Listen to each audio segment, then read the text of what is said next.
बात हो कि वो आज हमारे लिए अपना दिन, जो प्रभु का दिन है, जी उठने का दिन है और जयवंत दिन है, और प्रभु के वचन को हम लोग देखेंगे। और एक बात को जो है प्रभु ने मुझे, जो भाई जब बोल रहे थे तो मन में विचार दिया कि हम लोग प्रभु के लिए क्यों आए हुए हैं यहाँ पर, हमारे इकट्ठे होने का मतलब क्या है हमारा। ठीक है, तो हम लोग अपने मुंह को धो करके और चेहरे को मुस्कुरा करके प्रभु के सम्मुख आनंदित होकर के बैठे। किसी भी प्रकार के अगर हमारा स्वभाव है ना, कई लोगों के ऐसे आदत होती है कि चेहरे पे जो है गुस्सा सी रहती है, तो वो भी चेंज करो। उदासी सी छाई रहती है तो उसे भी चेंज करो। और अगर कोई भी वास्तव में कलेश है, घरेलू कोई चिंता है, वो भी प्रभु के ऊपर छोड़ो। हम लोग प्रभु के सामने आए हैं और जब हमारा प्रभु हमारे बीच में है तो वो हमारे लिए सब प्रकार की खुशी, आनंद और शांति देने वाला परमेश्वर। क्या हमें विश्वास है? अगर है विश्वास तो हम लोग ऐसे बेफिक्र होकर के बैठे हैं। हम अपने दाएं बाएं, आगे पीछे, ऊपर नीचे किसी भी प्रकार की चिंता ना करें। हमारा प्रभु सब कुछ को संभालने वाला परमेश्वर है। तो प्रभु के वचन में जो आज हम देखना चाहते हैं, इफिसियों की किताब 5 अध्याय और उसके 20 वचन को पढ़िएगा। इफिसियों की किताब और उसका 5 अध्याय का 20 वचन। ऊंची आवाज से कोई भी जन पढ़ दीजिए मेहरबानी करके। जी। और सदा सब बातों के लिए हमारे प्रभु यीशु मसीह के नाम से परमेश्वर पिता का धन्यवाद करते रहो। आमीन। क्या पढ़ा अभी हमने? हमारे प्रभु यीशु मसीह के नाम से, बल्कि और पहले से अगर पढ़े थे, सदा सब बातों के लिए। कितनी बातों के लिए? अगर कोई भी नुकसान हो गया है तो प्रभु तेरा धन्यवाद। किसी प्रकार की हानि हो गई है तो प्रभु तेरा धन्यवाद। किसी प्रकार का कोई भी कारण क्यों ना हो, रोने का, पीटने का, अफसोस करने का, सब बातों में क्या करना है? धन्यवाद। तो सदा सब बातों के लिए हमारे प्रभु यीशु मसीह के नाम से परमेश्वर पिता का धन्यवाद क्या करते रहो? धन्यवाद। ये काम कंटिन्यू करने वाला है। ये काम क्या है? कंटिन्यू करने वाला है।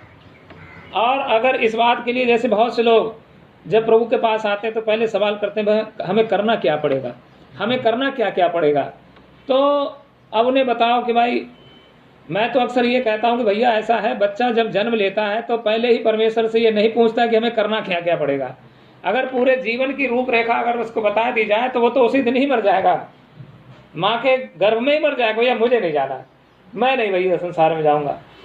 फिर भी मनुष्य जो है इस जीवन की लालसा में सब प्रकार के दुख उठा लेता है, कलेश सह लेता है, मुसीबतें सह लेता है, और वो जो है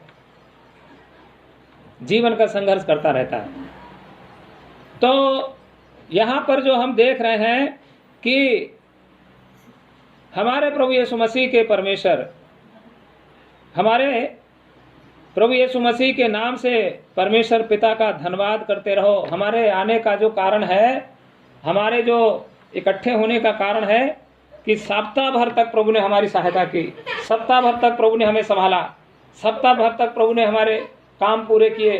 अब उनको जाकर के मुझे धन्यवाद करना है, अब मुझे उनको जाकर के प्रभु का धन्यवाद करना है। और इसलिए हम लोग जो है इकट्ठे हुए हैं, काय के लिए? धन्यवाद देने के लिए। हर बात के लिए प्रभु को धन्यवाद देने का विषय है हमारे लिए। हमारे लिए धन्यवाद के इतने विषय हैं कि गिने नहीं जा सकते। और ये चीज को हमें जीवन में करते जाना और ये अभ्यास बढ़ते जाना चाहिए। तो हमारे इकट्ठे होने का कारण क्या है? धन्यवाद का विषय। और जैसा अभी हमने पढ़ा, और वही बात हम अगर कुलसियों की किताब में हम पढ़ें 3 के 15 वचन में, तो वहां भी हमें यही बात मिलेगी। कुलसियों की किताब उसका और 3 का 15। और जी। और शांति जिसके लिए तुम एक देह होकर बुलाए भी गए हो, तुम्हारे हृदय में राज करे और तुम धन्यवादी बने रहो। कौन बने रहो? धन्यवादी। अभी कितनी बड़ी महामारी से निकल करके आए हैं। कितनों के लिए रोने का कारण था, रोने पीटने का कारण था, अफसोस करने का कारण था, हाय तौबा करने का कारण था। कितना ऐसा विषय था कि हमारे लिए जो है रो पीट करके अब शांत बैठ जाना चाहिए था, या हमारे लिए जो है बहुत लोग ऐसी हालातों से गुजरे, ऐसे परिस्थितियों से गुजरे। परंतु प्रभु का वचन हम पढ़ते हैं, मसीह की शांति जिसके लिए तुम एक देह होकर बुलाए भी गए हो, तुम्हारे हृदय में राज्य करे और तुम धन्यवादी बने रहो। यहाँ पर इकट्ठे होने की एक एक मिनट, एक एक पल और एक एक स्टेप, एक एक जो अगला पल, उसका एक अर्थ है। जैसे हमने अभी गीत गाए, पहले शुरू की प्रार्थना करी, तो शुरू की प्रार्थना का भी एक मकसद है, वो क्यों करी उसका मकसद है। फिर गीत गाए, क्यों गाए गीत भाई, उसका भी एक अर्थ है। फिर उसके बाद संदेश अब चल रहे हैं, इसका भी एक अर्थ है। फिर हम आराधना करेंगे, उसका भी एक अर्थ है। उसके बाद प्रभु की मेज में जाएंगे, ये प्रभु का वचन सुनेंगे, अपने आप को जांचेंगे, प्रभु की मेज में भाग लेंगे। फिर हम लोग प्रार्थना करेंगे और दान डालेंगे। इन सारी चीजों का एक मतलब है, इसकी एक कीमत है, इसकी वैल्यू है, इसका बहुत बड़ा मूल्य है, इसको हमें समझना है। तो यहाँ पर हम देख रहे हैं कि तुम धन्यवादी बने रहो। तुम कौन बने रहो? अगर हमें कोई एक गिलास पानी पिलाए और हम उसे धन्यवाद भी ना करें, अपने घर में कोई बैठ के बुला करके हमारी सेवा करे, हम उसको एक शब्द धन्यवाद का ना बोले, तो उसे कैसा लगेगा? बड़ा एहसान फरामोश है, क्या कहेगा कोई? यही तो कहेगा ना, बता भैया। तो प्रभु ने जो हमें जन्म से लेकर के, बल्कि उससे भी पहले प्रभु ने हमें जो संभाला, और प्रभु के वचन के अनुसार जगत की उत्पत्ति से पहले मसीह यीशु में हमें चुन लिया, और चुन करके हमें अपने समय में हमें प्रभु छुड़ाकर, बचाकर, उद्धार करके अपने घर में लाया, अपने संतों के साथ बिठाया, और सारी बातें हमारे लिए काय में बदल दी? धन्यवाद में, धन्यवाद में बदल दी। तो उन बातों को जो, जैसे मैं पिछले समय भी कई बार संदेश में बोला कि परमेश्वर जो हमारे जीवन में काम किया है, वे हमारे जीवन में बुढ़ापे तक, हमारे जीवन की आखिरी सांस तक वे काम, जो महान काम हुए, चमत्कारी काम हुए, सामर्थी काम हुए, वे पुराने नहीं होना चाहिए, वे काम बासी नहीं होना चाहिए, उन कामों में पुरानापन नहीं आना चाहिए, उनमें ऐसी ताजगी बना रहना चाहिए कि जैसे हमारे प्रभु ने आज ही वो काम हमारे जीवन में किया। उसको एक बार धन्यवाद किया, 2 बार धन्यवाद किया, 3 बार धन्यवाद किया, महीना 10 दिन का उसको धन्यवाद किया, और उसके बाद मेरे बहुत पुरानी बात हो गई, अब अभी बहुत दिन से प्रभु बोले ही ना रहे, बहुत दिन से प्रभु कुछ कर ही ना रहे, तो क्या प्रभु कमजोर पड़ गए? उसके लिए जरूरी यह है कि हमें उस कार्य को देख करके हमें और प्रभु का दीवाना होना चाहिए, हमें और प्रभु में आगे बढ़ना चाहिए, तभी प्रभु और बड़े बड़े काम हमारे जीवन में प्रभु करे और हम उसके धन्यवादी बने रहें। तो यहाँ पर जो हमने ये धन्यवाद के विषय में जो हम देख रहे हैं, और तुम धन्यवादी बने रहो, और तुम धन्यवादी बने रहो।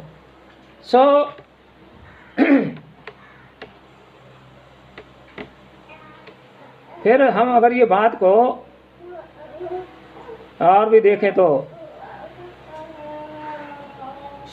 इसी पुस्तक में 1 अध्याय 12-13 वचन पढ़िए।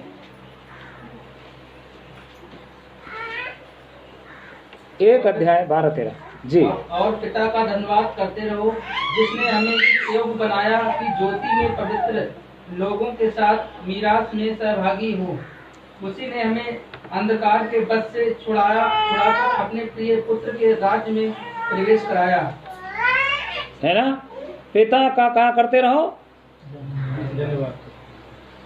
हमारे लिए कभी मांगने की जरूरत नहीं पड़ेगी अगर हम धन्यवाद में अगर मजबूत हो जाए।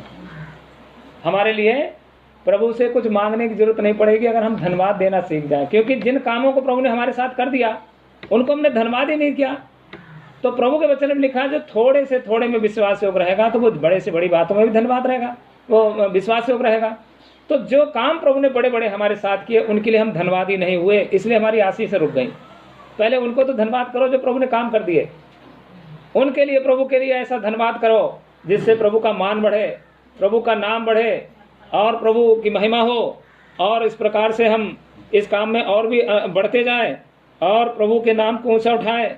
और ये बात जो हमने यहाँ पढ़ी कि पिता और पिता का धन्यवाद करते रहो, ये करते रहना, करते रहना, करते रहना, करते रहने का काम है। ये 1-2 बार देख करके और हमने फिर बाद में ये जितनी भी मजबूरियों से हम बैठ रहे हैं, जितनी भी मजबूरियों को देख करके बैठ रहे हैं कि भैया हमारी दूरी है, कि भैया हमारे पास किराया नहीं है, कि भैया हमारे पास सवारी नहीं है।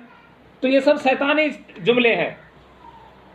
प्रभु के लोगों को आप देखोगे तो बेचारे बच्चों को लेकर के और कितने कितने दूर से पैदल होकर के आते हैं, और कितने लोग जो है कितने दूर दूर से आते हैं, 100-100 किलोमीटर से भी। जिनके पास संगति का साधन नहीं है वो 100-100 किलोमीटर भी, और 100 किलोमीटर तो नहीं फिर भी 50-60 किलोमीटर तो मैं भी जाता रहा बरेली प्रभु के लोगों की संगति के लिए। और अगर हम ऐसा प्रभु के लिए लगन रखेंगे तो सवारी हमारे पास होगी, किराया हमारे पास होगा, समय हमारे पास होगा, साधन हमारे पास होगा, भले चंगे हम होंगे और प्रभु का धन्यवादी बनेंगे और प्रभु का योग बलिदान चढ़ा पाएंगे। प्रभु के नाम से कुछ देने के लिए भी हाथ में होगा। प्रभु सब कुछ देता है, लेकिन ये धन्यवाद को काम जो है, धन्यवाद का काम जो है हमें करते रहने का ये काम हमारे लिए है। और पिता का धन्यवाद करते रहो जिसने हमें इस योग्य बनाया। हम इस लायक नहीं थे, इस योग्य अगर अब भी नहीं है तो इस योग्य बनाएगा कि हम उसका धन्यवाद कर सकें।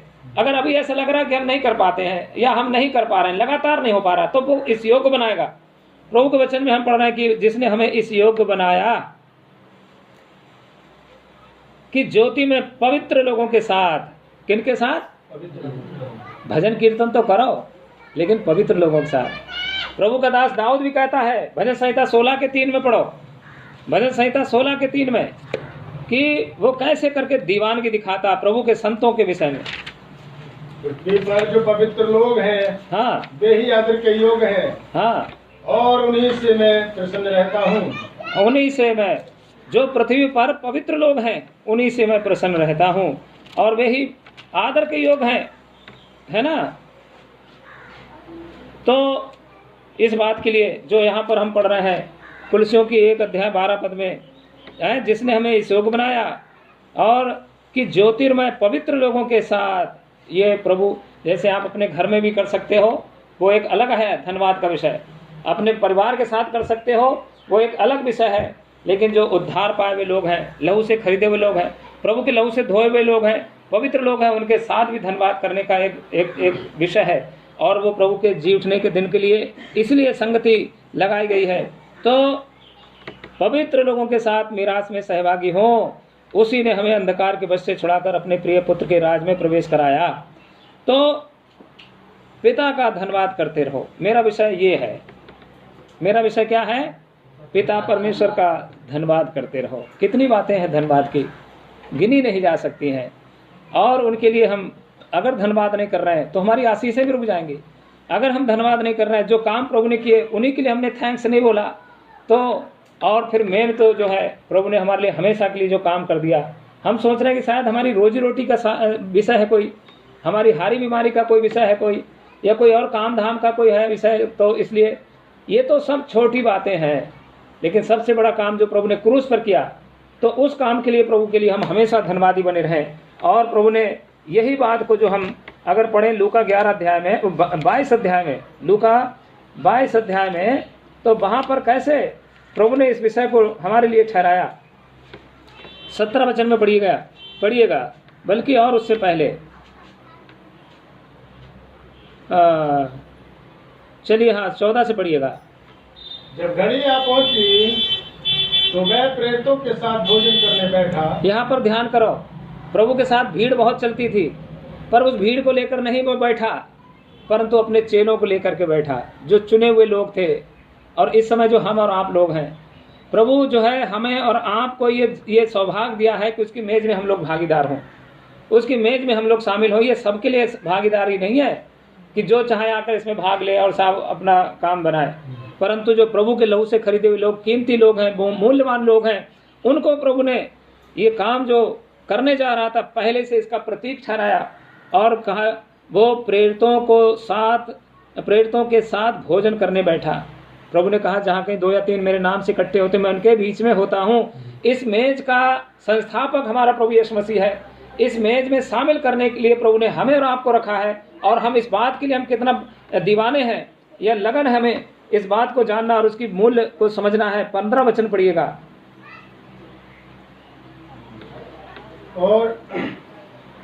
और उसने उनसे कहा, मुझे बड़ी लालसा थी कि भोगने से पहले ये फसह तुम्हारे साथ खाऊं। प्रभु की तो बहुत बड़ी लालसा है कि हमारे साथ ये भोजन करे, हमारे साथ ये संगति करे। लेकिन क्या ये लालसा हमारे अंदर उमंग मारती है? क्या ये लालसा हमारे अंदर उमंग भरती है? और प्रभु के मेज के विषय में हम लोग कितने भूखे प्यासे हैं। प्रभु ने कहा मेरी बड़ी लालसा थी कि ये दुख भोगने से पहले ये फसे तुम्हारे साथ खाऊं।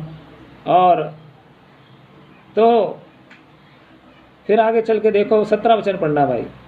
जब उसने कटोरा लेकर धन्यवाद दिया और कहा, इसको लो और आपस में बांट लो, फिर आगे, क्योंकि मैं तुमसे सच कहता हूँ। फिर भाई जी 19 पढ़ना। फिर उसने रोटी ली और धन्यवाद करके तोड़ी। हाँ, मैं 2 बातों पर ध्यान आकर्षित करना चाहता हूँ। ये 17 वचन में लिखा कि उसने कटोरा लेकर धन्यवाद किया। फिर 19 वचन में लिखा है कि उसने रोटी ली और धन्यवाद करके तोड़ी। तो ये मेज काय बात की है? धन्यवाद की है। ये हर बार प्रभु को धन्यवाद देने का विषय है। इसमें शामिल होइए और प्रभु का धन्यवाद कीजिए। ये मूल्यवान चीज है। हमारा वो सृष्टिकर्ता परमेश्वर मनुष्य बन करके आया और हमारे आपके पापों के लिए बलिदान होकर के उसने ये मेज हमारे लिए लगाई और हमारे लिए, हमारे साथ भोजन करने, हमारे साथ संगति करने के लिए वो बड़ा लालयी था। वो कहता मेरी बड़ी लालसा थी। ये लालसा हमारे अंदर उमंग मारना चाहिए, उछाल मारना चाहिए और इसके लिए हमारे लिए ये ऐसी भूख प्यास होना चाहिए। और यही है वो जो धन्यवाद का विषय है। हम लोग जो है कलीसिया के रूप में इकट्ठे होते हैं। हम अपने घर में ये मेज नहीं लगा सकते। हम घर में धन्यवाद कर सकते हैं, घर में भजन कीर्तन कर सकते हैं, घर में हम लोग स्तुति गान कर सकते हैं। लेकिन कलीसिया जब इकट्ठी होती, मसीह की देह जो कहलाती है, उसमें ये मेज का जो है आयोजन होता है। और ये जो है प्रभु ने कहा मेरी याद में ये क्या करो। तो ये हमारे लिए सामूहिक रीति से कलीसिया के साथ इकट्ठे होकर हमें धन्यवाद का मौका मिलता है और इसमें हम लोग शामिल होते हैं। कल हम लोग देख रहे थे कि जो इसमें शामिल नहीं होता वो स्थिर नहीं रह सकता। जो अगर इसमें शामिल भाग नहीं लेगा तो वो गिर जाएगा। वो कहने के लिए प्रभु प्रभु करेगा लेकिन अंदर पाप की दुनिया जी रहा होगा, क्योंकि ये हमें पाप से अलग करती है। सो प्रभु हमारे लिए इस बात को समझने में सहायता करे और हम लोग प्रभु के धन्यवादी हों। और ये बात को जो हमें प्रभु ने दिया है, आज बहुत सी बातें हैं धन्यवाद को करने के लिए, धन्यवाद के ऊपर बोलने के लिए, परंतु मेन विषय जो हमारा प्रभु के मेज में धन्यवाद के साथ में इकट्ठे होने का है। इसलिए हम एक एक आदमी को मौका देते हैं कि आप लोग धन्यवाद करिए, धन्यवाद करिए, व्यक्तिगत रूप से प्रभु को धन्यवाद करिए। आप क्या सीखे हो, क्या समझे हो, और इस रीति से हम प्रभु को हम लोग जो है धन्यवाद करें। और प्रभु ने बहुत बड़ा काम हमारे लिए किया, अनगिनत काम प्रभु ने धन्यवाद के हमारे लिए किए हैं। और हम प्रभु के सम्मुख जाएंगे और प्रभु को धन्यवाद करेंगे। और जो इस बात की समझ रखते हैं, जो इस बात को जानते हैं, जो बात को समझ गए हैं, वे प्रभु का धन्यवाद करें और प्रभु का नाम को ऊंचा उठाएं और प्रभु के नाम का आदर करें। और इस बात को हम दर्शाएं कि वास्तव में वो हमारे लिए धन्यवाद का विषय है प्रभु।